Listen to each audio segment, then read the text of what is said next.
My name is Brett Conklin. I'm the Chief Service Officer for Chimney Monkey.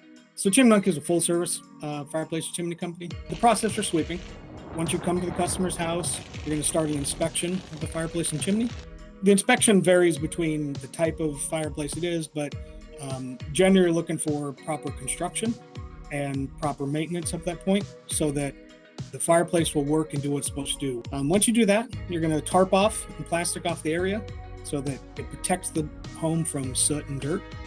What we do is a power sweeping, which is what a lot of the industry has gone to, so it's safe you're not on the roof as long. What that does is spin and breaks off and brushes out all the creosote out of the fluid. For creosote, that's kind of the main thing we're talking about when we're talking about chimney sweeping. It's a combustible. It's basically, think of it kind of like fluffy charcoal. There's what we consider 3 stages of creosote. It starts to get more tarry, and it dries hard and glazes on it. It's very difficult to get off. Well, you're putting heat up there when you're burning your fire. If there's enough oxygen in there and you get the right spark, could start a chimney fire. The buildup you want to see is really flaky. Some you go into and they're completely caked up. Your firebox narrows a little bit up there and it goes into what's called the throat.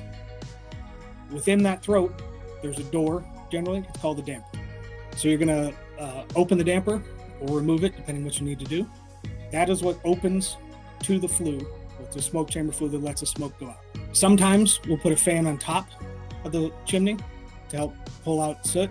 We have a special camera that goes up where you can see inside the flue, see what everything looks like. Now to sweep it, you're going to use a power drill and special rods and sweep heads that are going to spin around in the flue and clean that out. The old days of Mary Poppins with just a rod and a brush on the top scrubbing it. There are still times when you need to do that, and there are some people that still do that.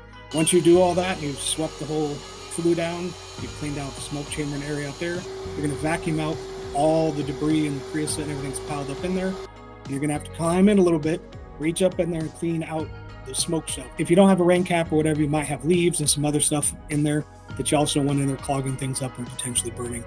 When we did the inspection, we did find gaps between the clay flue tiles. That's very common. That mortar wears out between there, especially if there's water coming in and washing it. When you see the smoke rising off your fire, the reason it's gray and not just clear is there's things in it. One of those things in it's wood tar, creosote. But if you use proper seasoned wood, you have enough air supply in the house, everything's flowing, you get very little buildup. You know, we concentrate on fireplace stuff for this, but a lot of chimneys are venting utility, your furnace and your water heaters and those things, because you're always going to use your water heater. You may never use the fireplace, you may just look at it. It's like inspecting your brakes in your car. You could just go until they stop working and hope you're in a place where it doesn't cause you a problem, or you can kind of look at stuff ahead of time.